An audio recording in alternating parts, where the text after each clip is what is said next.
Okay, welcome back sa aking channel. Medyo matagal-tagal na tayong hindi nakapag video para sa ating channel. Kaya busy na kasi tayo.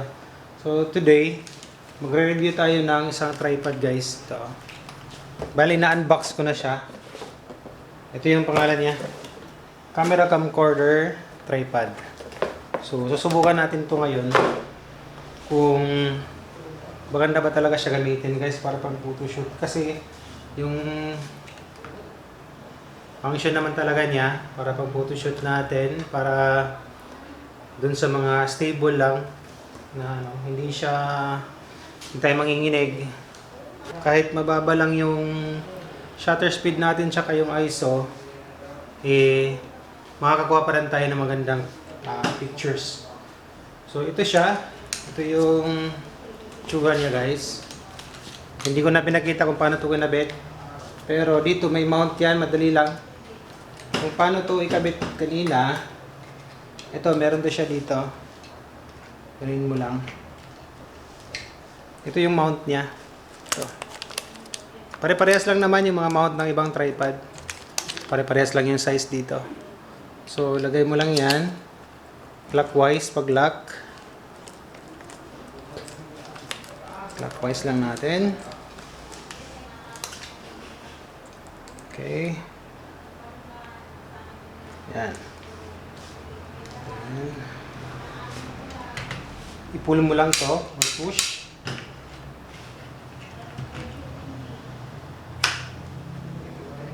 Yan. Yan, yan. Lock. So, ito, meron to siya ditong hawakan guys, oh. Maganda siya. Hindi siya katulad ng ibang tripod na wala. Actually, kung magtatanong kayo kung mabigat siya, hindi siya mabigat. Depende na lang sa camera na gagamitin nyo. So, sakto lang yung bigat niya. At hindi din siya ganun kapal, okay? Pero hindi siya manipis. So, okay siya guys para sa akin. Unang tingin ko pa lang sa kanya, okay siya. At kung magtatanong kayo kung ano yung haba niya nito, kasi ito.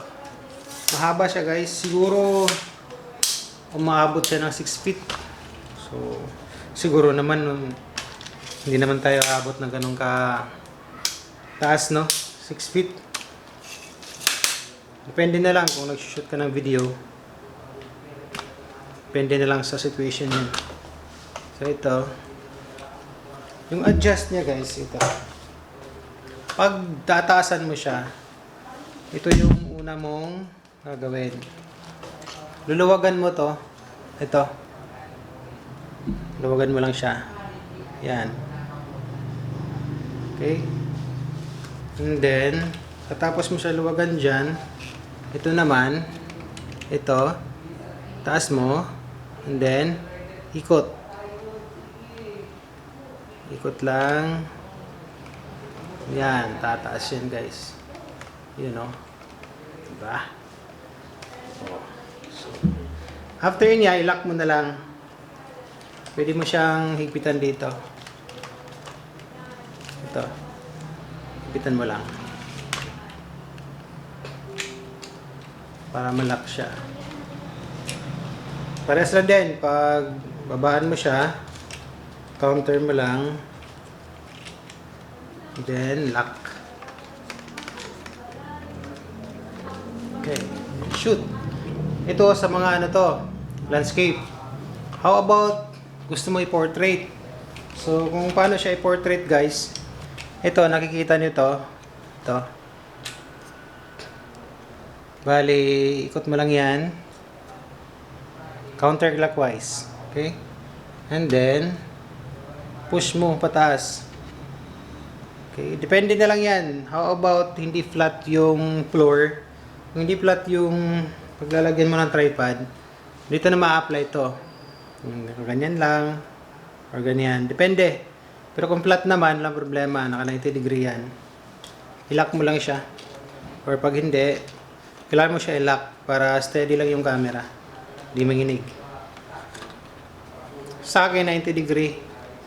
Pag flat lang naman, ganyan yung itsura niya. Pag nagpipicture ka, Pag video kasi, yun yung landscape kanina. Ito naman, ginagamit ko, portrait. Pag nagpo-photoshoot ako ng graduation, recognition, tsaka kailangan talaga ng tripod kasi malikot kasi yung example, nasa entrance, so kailangan natin ng tripod. Kasi dalawang shoot lang yung kailangan natin. So kailangan sigurado yung kuha. Unang shot mo pa lang, o pangalawa, okay na. Kasi kung hawakan mo lang, nakaano ka lang ng kamay mo, medyo nginig tayo doon. Tsaka, hindi tayo makakakuha ng focus kaagad. Okay? Pero kung prepared nyo naman hawakan ng kamay, kung sanay na kayo, okay lang yun. Pero para sa akin, gusto ko talaga gumamit ng tripod. Naka-steady lang siya, and then, pindot na lang ako. Iwas kasi yun ngalay. And then, steady na yung camera mo. Pag pindot na lang, tsaka pag focus yung gagawin natin. Diba? So, ano pa hanapin mo, diba? Kailangan talaga natin ng tripod. So, kailangan talaga natin ng tripod. Mura lang to guys, okay? Hindi ko na i-mention kung magkano siya. Yung link niya, ilalagay ko na lang sa description. Sulit to guys, sulit. Hindi ko to promote. Nagre-review lang ako para matulungan din yung mga naghahanap ng tripod na swak sa budget. Hindi siya maabot na 1K. Okay, huwag kayong mag-alala. Hindi siya maabot ng 1,000. So, swak na swak to. Sakto sa budget. Kayang-kaya. Kumpara mo naman dun sa mga tag 1K, 2K, 3K na heavy duty, maganda talaga yon. May kabigatan nga lang. Sulit yun, sulit. Ito naman, for me, okay na siya guys. Okay na. Pwede na siya, pang professional. Pwede. Hindi ko sasabihin hindi pwede kasi may mga tripod ako na iba, manipis.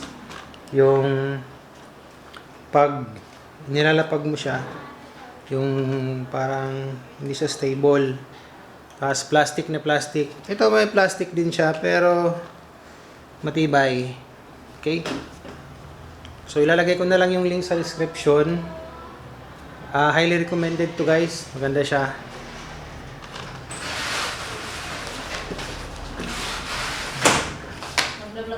Okay.